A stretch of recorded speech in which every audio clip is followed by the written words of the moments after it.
Good morning all. Right, so we are continuing on with our solar project. Last week, as you saw, we'd started quite well, basically just dismantling everything else that we started on.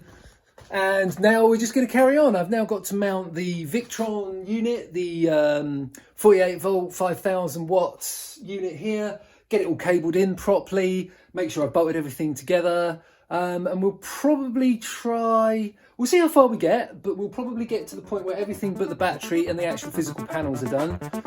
But let's just get to it. Okay, so to kick things off, we're basically just removing the old wind turbine. A while ago, just to top up the battery in the winter months, I had a little 12 volt wind turbine. Obviously now going up to 48 volts, no longer needed, so has to go.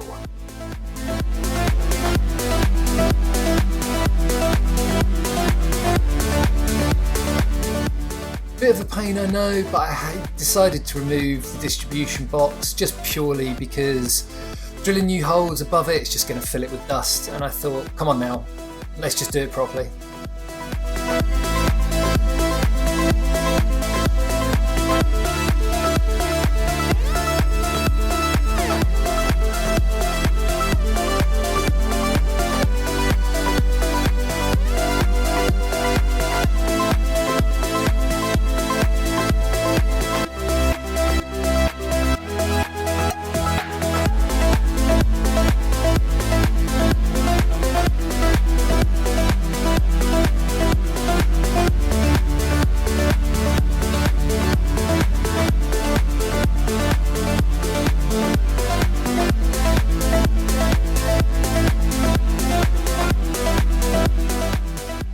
Probably see by the look on my face, the Multiplus 2 is not light, and to be honest, at first the screws that actually came with it to fix it to the wall, I just had to upgrade them because I was like, no way is this going to stay on here.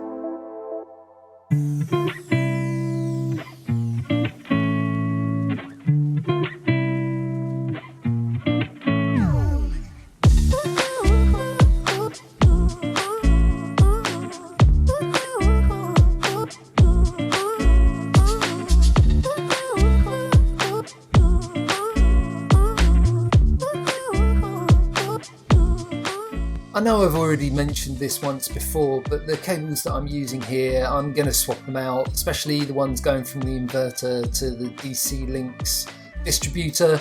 I'm going to push those up to 70mm squared, just so they can handle the higher amperage. If for any reason the system tried to run at peak, the cables are going to be the least of my worries.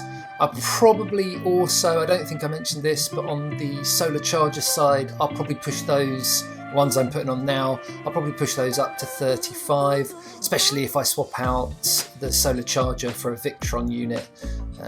Yet again, just to be super safe.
have to admit I'm really impressed with this consumer unit that I purchased online.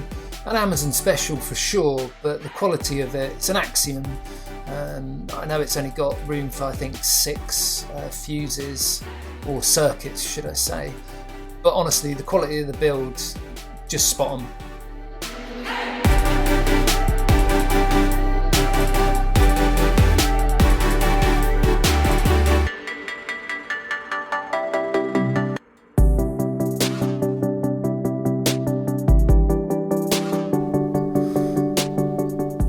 Not really happy with where this is, the display, the GX50 is located, and I will mention it probably several times, I'm not 100% happy with the cabling for it either. So next video might revisit, change where it lives, certainly change the bracket it sits on.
Annoyingly, the comms cables that I'm adding now that are going from the Multiplus directly to the Cerbo GX. One day I'll be able to pronounce that properly.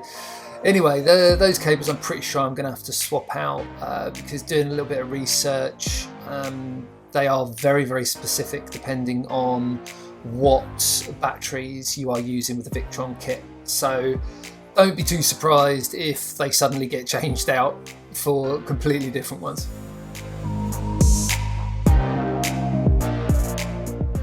Right, well, that's probably going to be the end of today, I think.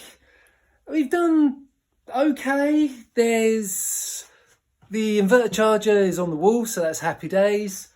The Cerbo GX and its display are all wired in and sorted. I'm not 100% happy with some of this cabling.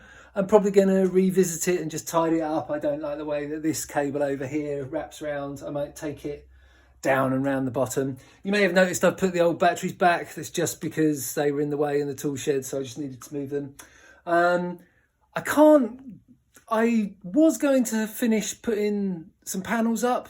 Probably won't be for a little while now, primarily because I'm actually missing some earthing cable. As you can see, I've got these 2 plenty bits here, but when I went looking for what I had left, I had a bit this big, and funnily enough I need to earth this little DC box down here, and I also need to earth this properly before I even start mucking about, because what I would like to do is I would like to get the battery in place, and even with my old panels that are only I think 4 or 5 100 watt panels, yeah, I can put those into series so that we get up to our 48 volts to be able to test the system and charge the battery, not necessarily put any loads on it. I'm also not happy with some of the gauges of these wires. They are okay, they're 25 millimeters squared across, so it's not too bad, you know, they'll take up to 100 amps, which is all types of good for what I intend this system to be pulling. But I'm probably going to order up some 50 millimeters squared just so that we're absolutely above board with everything. Obviously, this is only 60 amps, so the 25 amp isn't too much of an issue. And the batteries are the ones that, the battery cables are the ones that are supplied by Pylon Tech. So we should be all good. So yeah, that's going to be it for this video. I hope you enjoyed, and I'll see you in the next one. See ya.